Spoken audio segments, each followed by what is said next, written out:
Gracias, chicas. Y efectivamente me encanta, ¿verdad? Todo lo que sea las labores del hogar. Es muy bonito, uno se entretiene y también sirve como ejercicios, les cuento. Pero ahora vamos a conversar con nuestra especialista, la doctora Michelle Ramírez, para conversar un tema interesante, un tema odontológico, halitosis. ¿De qué se trata? ¿Por qué la padecemos en algún momento? ¿Cómo nosotros la podemos curar, mejorar o evitar? Que sería lo más idóneo. Doctora, bienvenida, gracias por acompañarnos. Muchas gracias, Odilí. Como siempre, para mí es un gusto poder estar en la revista hablando de temas de interés. En este caso vamos a hablar, como usted decía, sobre halitosis, que también es conocido como mal aliento. Este es un tema bastante controversial, Odilí, porque realmente muchas veces el paciente, bueno, gracias a Dios a veces se da cuenta y él logra acudir a la consulta odontológica para buscar como la causa y poder tratarlo. Pero también se dan casos en los cuales los pacientes no están dándose cuenta y quienes lo perciben son cercanos a ellos, como sus familiares, a veces en el trabajo, en los estudios, entre otros momentos, y puede ser también un poco vergonzoso o penoso para este paciente. Entonces la halitosis por eso se vuelve un tema controversial, porque en el caso del paciente que lo sabe, es algo de que no solamente le afecta la parte física, hasta el punto de que evita tener ese contacto cercano con las personas por temor a que sientan este mal olor, o incluso busca cómo taparse la boca. En este periodo que estábamos en pandemia se colocaban por eso las mascarillas, más allá de lo del virus se colocaban por eso las mascarillas, ocupaban muchos lo que eran pastillas de menta, enjuague, etcétera, pero no vamos erradicando lo que es la causa, porque hay muchas causas y vamos a hablar ahorita de esto. Principalmente se sabe que en un porcentaje bastante alto, que viene de un 90 hasta un 95 o 98%, puede derivarse de lo que es la boca. El otro porcentaje viene de otras partes, como por ejemplo el estómago, problemas hepáticos o en el hígado, entre otros. Pero hablando específicamente de lo que es la boca, vamos a tener múltiples causas. En primer lugar, procesos infecciosos como por ejemplo caries que no son tratadas y que pueden derivar a procesos de abscesos, bolsas periodontales, en el caso de por ejemplo, problemas en las encías o enfermedades en las encías, lo que son gingivitis o periodontitis, que estos normalmente a veces se van a manifestar sin dolor, únicamente con otros tipos de sintomatología o signos como sangrados, inflamaciones, enrojecimiento. Obviamente va a estar acompañado de mal olor y mal sabor en boca. También puede verse por hábitos, como por ejemplo el cigarrillo es uno de los hábitos que más nos va a causar lo que es el mal olor en boca. Lamentablemente estos son químicos que aunque usted se cepille, quedan adheridos en las superficies y también logran penetrar los tejidos, y lógicamente no solamente estamos hablando a nivel de boca, y aquí al penetrar a todo nuestro organismo este químico es algo que viene desde el área pulmonar, lógicamente ya es más amplio, ¿verdad? Esta parte en el caso del hábito del tabaco. También hay hábitos como los alimentos, hábitos alimenticios serían estos, cuando consumimos muchos alimentos como la cebolla, el ajo, el café, y que luego no nos enjuagamos ni nos cepillamos, por ejemplo, condimentos a veces, que generan ese como mal olor o mal sabor en boca. El detalle no está en comerlo, sino en las cantidades que estamos consumiendo, en los horarios también, porque en las mañanas normalmente existe algo que se llama halitosis matutina, por ejemplo, que se deriva también a que en la noche puede ser, si el paciente no tiene buena higiene y no se cepilla o no se cepilla adecuadamente antes de dormir, y además de esto hay una disminución salival natural en la noche porque no hay un estímulo lógicamente, entonces esto en la mañana el paciente puede amanecer con un poquito de mal olor. Pero aquí entra en juego como saber diferenciar hasta dónde estamos dentro de lo normal y hasta dónde ya estamos saliendo de la parte normal también, que esto tendríamos que ir lógicamente al dentista, porque si por ejemplo no estamos cepillando, estamos ocupando el hilo dental, estamos ocupando enjuague, no tenemos hábitos dañinos o perjudiciales y aún así es persistente, entonces no está ahí. Ya tendría que ser su dentista quien identifique la causa específica para poder tratarlo. Doctora, ¿podría ser alguna bacteria que produzca la halitosis? Perfectamente, Odilí, las bacterias, como hablábamos, claro, hablar por ejemplo de caries, hablar de enfermedades de la encía, estamos hablando de bacterias, correcto, ¿verdad? Hay bacterias específicas que causan lo que son las caries, así como hay bacterias específicas que causan lo que es la gingivitis y la periodontitis. parodontitis.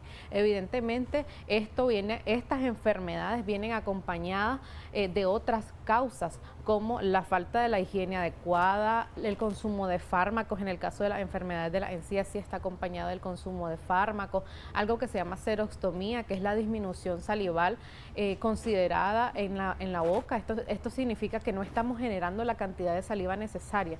Recordemos que la saliva es el lubricante de nuestra boca. Entonces, al no tener la saliva necesaria, la boca está más reseca, las superficies dentales están más resecas, por ende está más propenso a la formación de caries. Y si esto, acompañado de que se están quedando restos de comida que generan ácido, es mucho más fácil que se genere la caries y las enfermedades de la encía. Doctora, ¿existe la halitosis estomacal, me preguntan?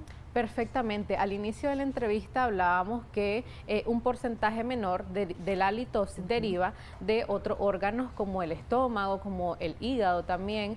Entonces perfectamente puede derivar de ahí. Claro está que uno va como aprendiendo a diferenciar, porque hay como olores característicos. Por ejemplo, lo que son las enfermedades de la encía, nosotros que nos dedicamos a esto sabemos cómo ese olor característico y lo logramos identificar. Igual en las caries, y cuando viene, por ejemplo, de problemas hepáticos, hay un olor característico muy diferente, igual el estomacal. Aquí entraría en juego, bueno, después de la llamada. Después de la llamada nos dice qué más hay. Muy buenos días, adelante, le escuchamos. Aló, buenos días, estamos al aire, bájale el volumen a su televisor y nos escucha a través de la bocina de su teléfono, por favor, así nos comunicamos directamente. Le escuchamos. Adelante, le estamos escuchando, ¿cuál es su consulta?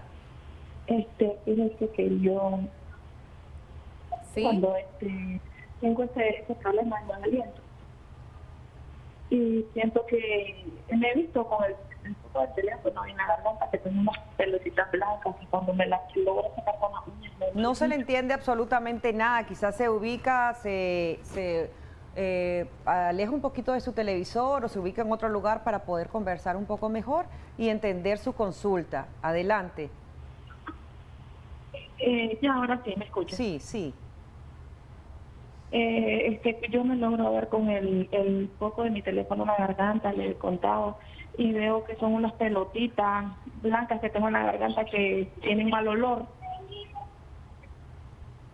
Cómo no, muchas gracias, doctora. Bueno, gracias a la intervención de nuestra amiga televidente, porque evidentemente hay otras causas de lo que es halitosis. Vamos a hablar ahorita aprovechando lo que ella decía. Otras causas pueden ser enfermedades respiratorias también, rinitis, sinusitis, amigdalitis, faringitis, faringoamigdalitis, etcétera. Sí. Lo que nuestra amiga televidente habla es, por ejemplo, un proceso en la amígdala que se forman como unas pelotitas blancas que se llaman toncitolitos. Estos toncitolitos son como endurecimientos de restos de comida, de bacterias, entre otras, que se van a alojar ahí y sí son causantes de mucho mal olor. En este caso sería recomendado que quien la atienda sea el área de otorrino principalmente, para que le haga un buen diagnóstico integral para ver de dónde deriva la causa principal y el tratamiento necesario a seguir, porque tomando en cuenta todo esto, siempre es importante para poder atender al paciente hacerle algo que se llama una historia clínica. Esto nos va a ayudar también a saber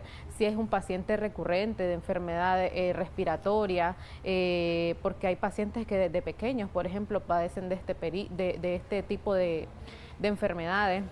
Si anda cursando un periodo viral, bacteriano también, no únicamente a nivel de vías respiratorias altas, sino también baja, por ejemplo, que haya pasado por un proceso de neumonía, entre otros procesos. Entonces es importante hacer también la historia clínica para que nosotros nos podamos acompañar y hacer un diagnóstico adecuado. Bueno, vamos a leer algunos mensajes a través de nuestra página en Facebook. Gracias a aquellas personas que se están conectando y están siguiéndonos. Muy buenos días, yo lavo los dientes siempre y además siempre sale un mal olor de la boca, etcétera. De esto principalmente. ¿Cómo puedo quitar el mal aliento? Yo no tengo ningún vicio. Buenos días, fíjese que yo tengo una prótesis y cada vez que como alguna chuchería me da mal olor terrible por días, y como a los 4 días después de un cepillado intenso se me quita el olor, emana desde uno de los extremos del puente, nos dice por acá. Okay. Gracias por llamar. Súper buenas también las dos intervenciones de nuestras amigas televidentes. La primera hablaba de que ella se cepilla, pero que es persistente. Aquí habría que valorar si no es otra causa, pero también cómo estamos cepillando y si estamos cepillando toda la área, incluyendo lo que es la lengua. Porque a veces ella mencionó, me cepillo todos mis dientes, pero la lengua es como un reservorio y si ella está quedando o muy blanca o oscura, por ejemplo, y no nos estamos cepillando adecuadamente, un porcentaje alto de mal olor deriva de nuestra lengua. Hay que tomar en cuenta esto con nuestra amiga televidente. Si aún así es persistente, usted debería hacer una cita para acudir al dentista y ser revisada. Nuestra segunda amiga televidente hablaba acerca de que ocupa una prótesis. Bueno, en este caso la prótesis tendríamos que valorar. Recordemos que como todo material tiene una vida útil en primer lugar, ver cuántos años lleva con esta prótesis, si todavía está en un periodo latente o ya hay que cambiarla en primer lugar. En segundo lugar, si hay filtraciones, por ejemplo, porque ella dice que cada vez que come X alimento, siente que por un espacio entra comida y que esto le genera mal olor por mucho tiempo. Entonces puede ser que haya filtración ya en algún pilar y si es así, evidentemente es importante cambiarla pronto porque también podría causarle otros inconvenientes. Gracias, doctora Michelle Ramírez, por cada uno de sus detalles. Ahí vemos los números de teléfono en pantalla. ¿Usted va a atender en esta Semana Santa?